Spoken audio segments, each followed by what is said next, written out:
our evil, they neglected and abandoned in the forces of the profession.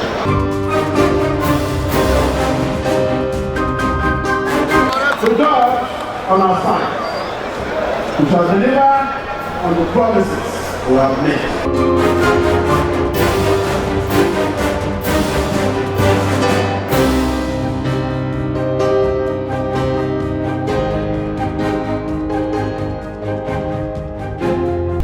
Hello and welcome to the program Fund Executive, your weekly roundup of programs and activities of the reviewed Imo administration of His Excellency, Right Honorable Emeka Ihedioha. This week on the program, Governor Emeka Ihedioha has issued Executive Order 005, which is an order for Treasury Single Account, TSA, revenue management and related matters for good governance of the state. A new board of Isobadek and chairman commissioners of ISEC have been sworn in. Plus, leadership of associations of indigenous town unions and other interest groups across the state have called on Governor Ihedioha to recover all the assets belonging to the state government and the people of the state that were unduly and forcefully acquired by the past administration of former Governor Richard Okorocha. This and more will be our focus on today's edition of the program. I am Paul Ndaneke, your presenter. Don't go away.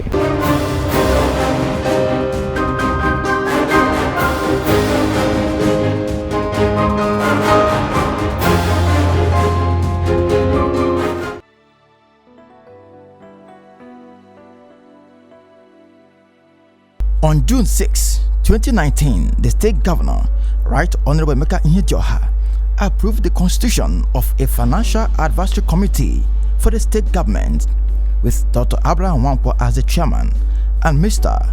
Nick Oprantudu as secretary.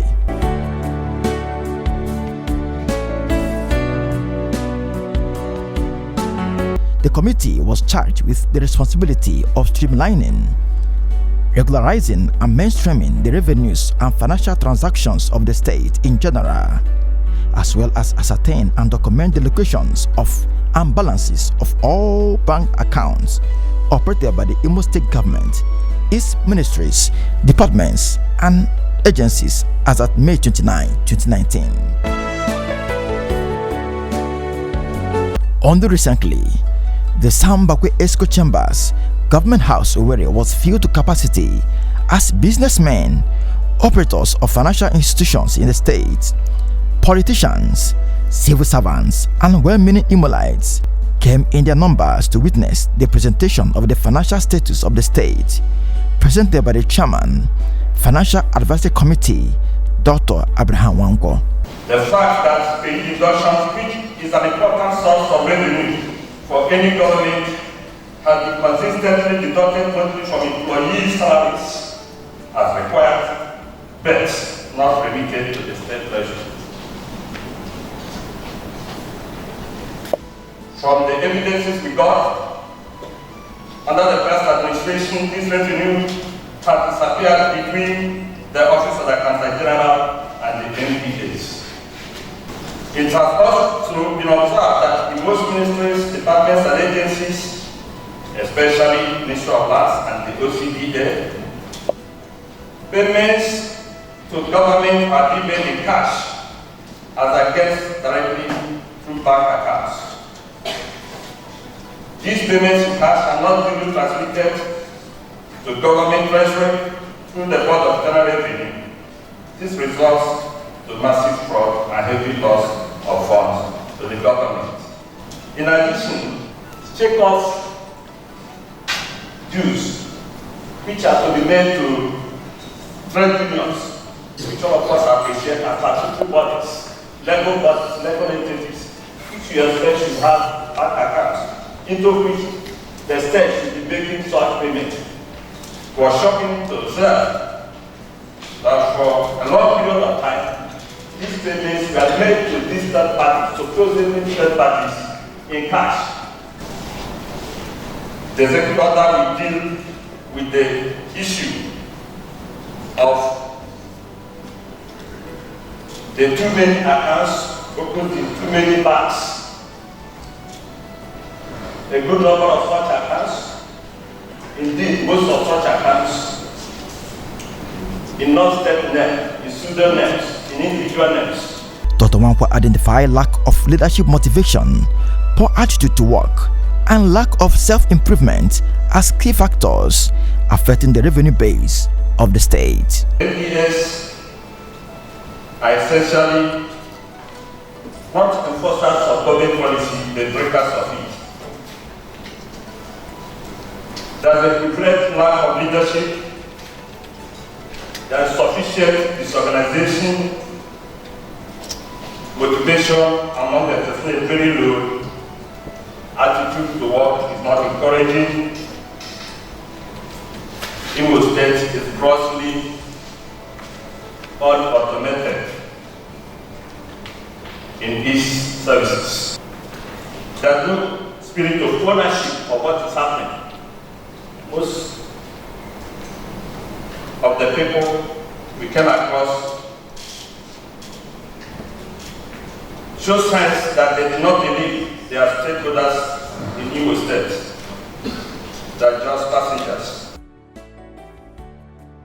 The chairman said, according to World Bank report in 2018, Imo ranked 34th out of 36 states of the Federation, an ugly situation he attributed to the mismanagement of state funds by previous administration. Statistics also show that in terms of internally generated revenue, IGR, Imo State has been doing relatively badly, particularly in the context of other Southeast states. Indeed, based on the table before us, it is obvious that for most years, Imo State could boast of only the 4th out of the 5 positions. He said Imo will flourish and prosper if these challenges are tackled head-on. Implications of these observations, if they are not dealt with summarily, would include continuity of the post score in ease of doing business, which is simply an index reflecting the poor performance in the overall economy of the state. Of course, IGR and other income earnings would not be significant. It would mean that our process of fiscal and social infrastructure would continue. It would mean that the complaints about non-payment of salaries or fractional payment of salaries or delayed salaries would continue. It will mean that we still have problems with being sure of what our actual pension liabilities are and being able to meet the genuine liability. Overall, it will mean that we will continue to have an unhealthy and unstable state. The committee, having made its observations, called on the Governor, Right Honorable Emeka Ihedioha, to issue Executive Order 005, which is an order for Treasury Single Account, TSA, revenue management and related matters for good governance of the state. Dr. Wankwa said the Treasury Single Account policy, when implemented, will reduce the proliferation of bank accounts operated by ministries, departments and agencies, promote financial accountability and transparency, as well as increase the IGR of the state. The key elements of an executive order in our context are that 1, it carries force of law. 2, and more importantly, it is intended to produce transformation. And in our view, what does transformation mean? It means huge, positive change. The essence of the Executive Order 001 includes the introduction of the Treasury Single Account, TSA, which is prominent in the promise His Excellency the Governor made to the people of Igbo State. The Accountant General of the state, Dikin Donald Igbo, expressed joy with the introduction of TSA policy in the state, adding that it would boost their performance. The Accountant General of the state, my predecessors, were unable to know what money they released were meant for. They will release 1 billion, 2 billion, 500 million. When you ask them what is the purpose, what is the description of the money you don't have, they cannot be able to explain. That has been the problem we are having. And by the grace of God, these issues will no longer repeat itself. On how the state fund was dispensed by the previous administration, the former Accountant General of the state, Mrs. Stella Udoku, said, Payments of contracts actually was made in the government house as is to release fund. We thought that with the new system now, I think it will work better because during my former governor Ekedo Hakim time, I have to work with some ministries and my commissioner said we'll do the due process fund. But when Richard Sokocha came in, he changed it.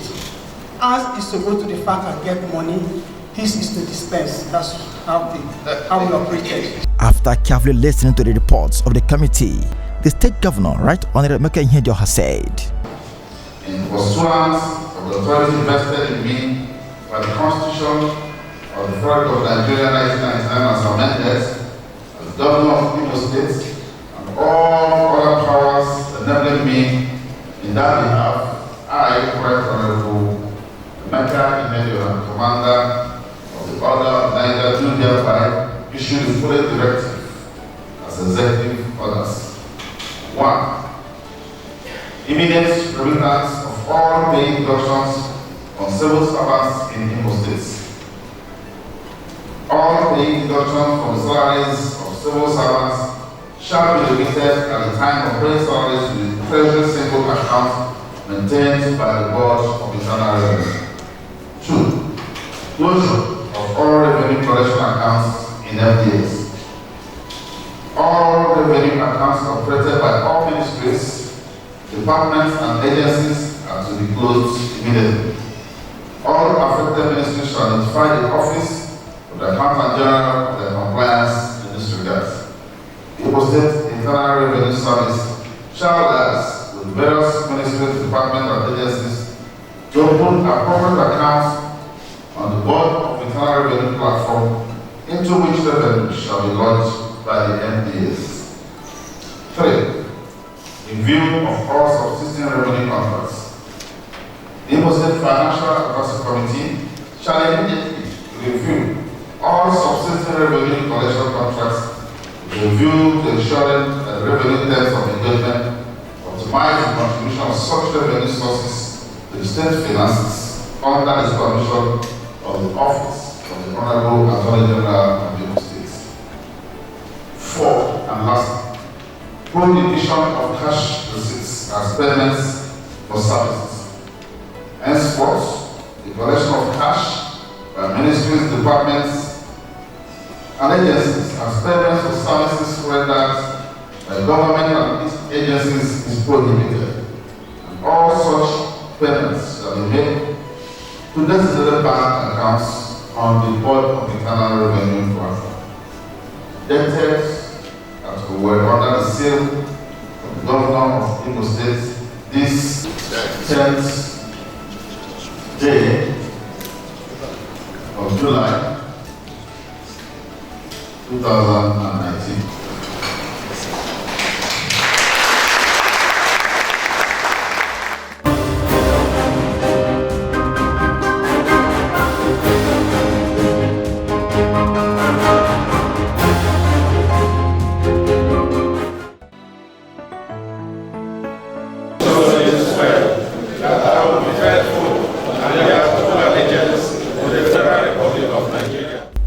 The state governor, Right Honorable Meka Ihedioha, has sworn in board of Imo State Oil Producing Area Development Commission ISOPADEC, with Barrister Magnus Obido from Hajiwema local government area as chairman, and Engineer Anthony Oposha from Uguta LGA as the managing director.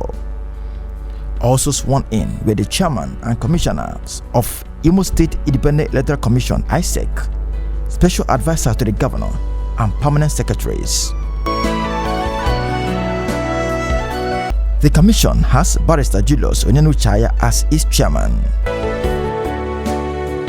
Performing the ceremony, the state governor, Right Honorable Emeka Ihedioha, said his administration is determined to revive and reform the state by strengthening the existing institutional frameworks in the state, and charged ISOPADEC and ISEC to key into the vision to ensure its full realization. I believe that ISEC and ISOPADEC will play a great role in our mission to revive and revamp our states.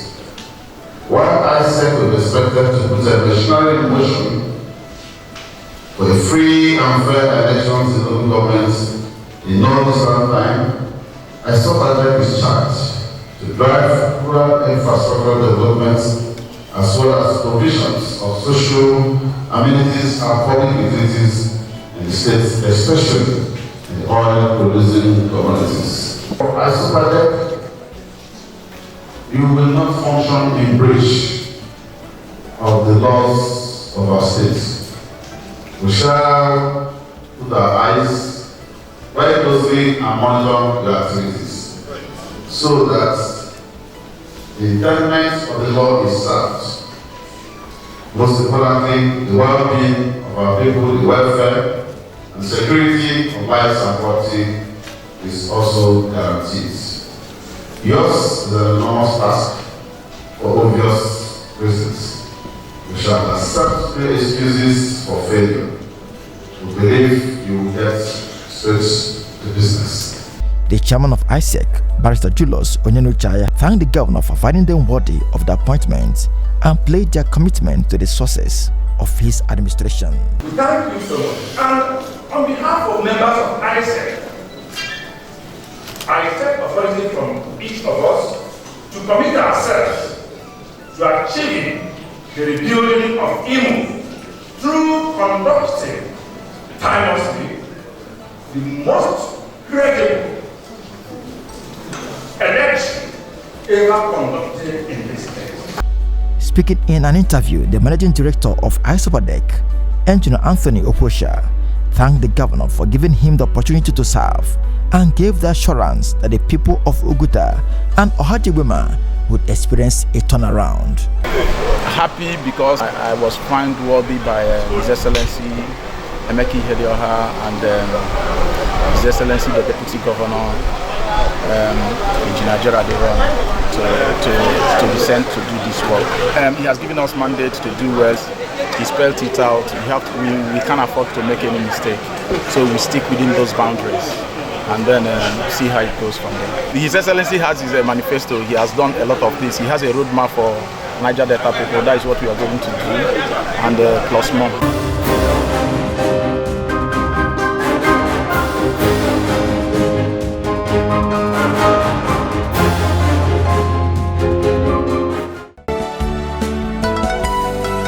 The leadership of the associations of indigenous town unions across the 27 local government areas of the state, in collaboration with Oluzrime, Oluwere, Olokiwe, amalgamation of Imo professional associations, student unions, and various youth groups in the state, have called on the state governor, Right Honorable Emeka Ihedioha, to recover all the assets belonging to the state government and the people of the state that were forcefully and unduly acquired by the past administration of the former governor, Owele Okorocha.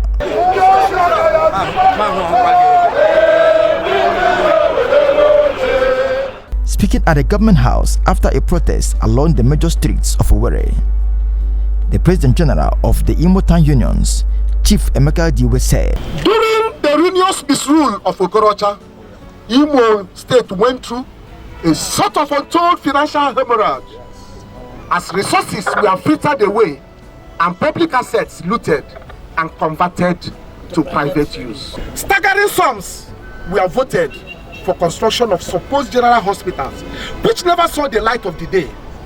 Revenue spending investments of the state, notably the Concord hotels and Adapan, etc., were sold to unknown investors and at unknown rates.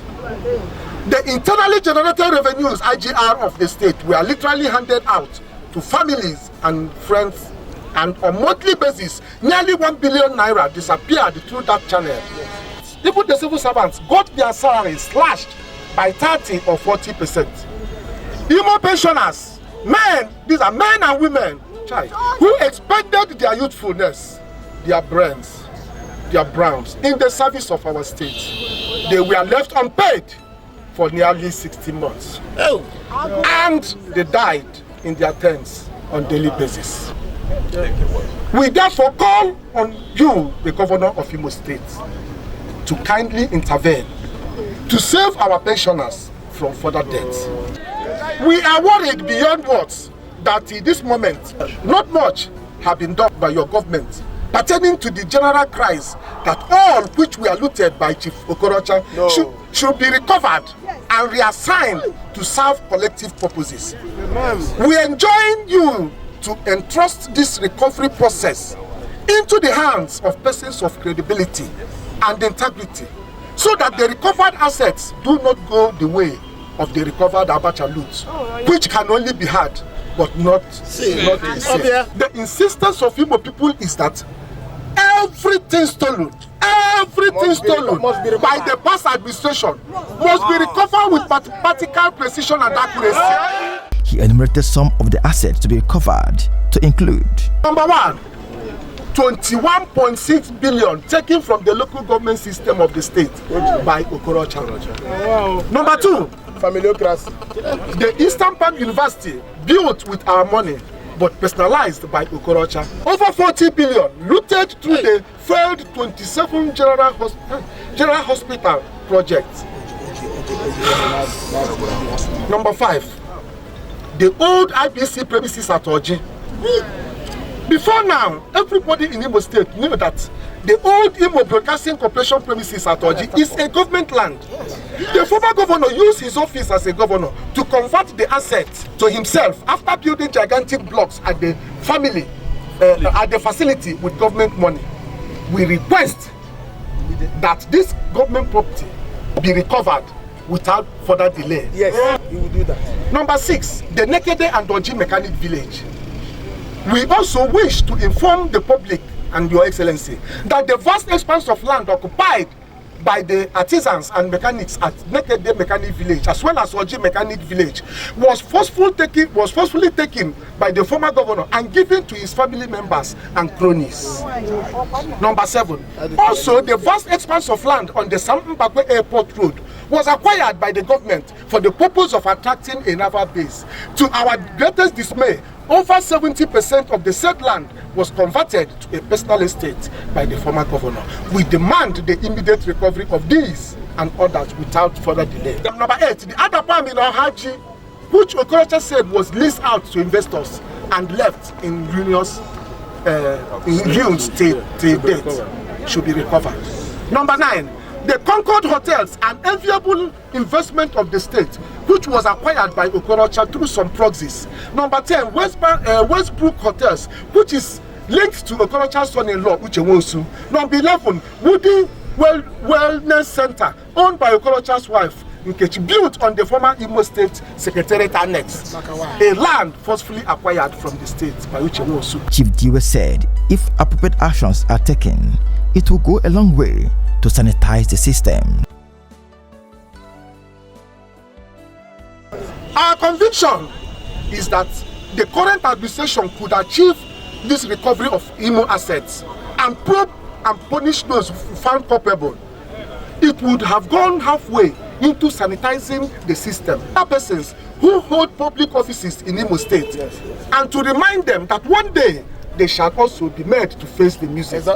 In his speech, the governor, Right Honorable Emeka Ihedioha, commended them for adopting a civilized approach in making their demands known to government and assured them that appropriate measures will be taken to address the issues. To press forward your demands and the way you have articulated them, as a responsible government, we shall take appropriate measures deliberately to look into the issues you've raised. Well, you recall we promised our people that we shall govern with the fear of God. Amen. And we said we shall not be vindictive. We also said we shall go through due process in all our actions. So having done what you have done, this for me qualifies for a due process effort.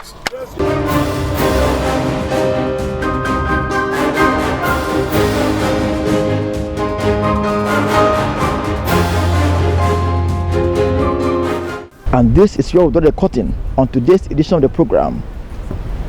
Join us next week, same time, same station, for another mind-blowing edition. On behalf of my executive producer Joyce Unebu, I remain your presenter Paul Danike saying, have a nice time.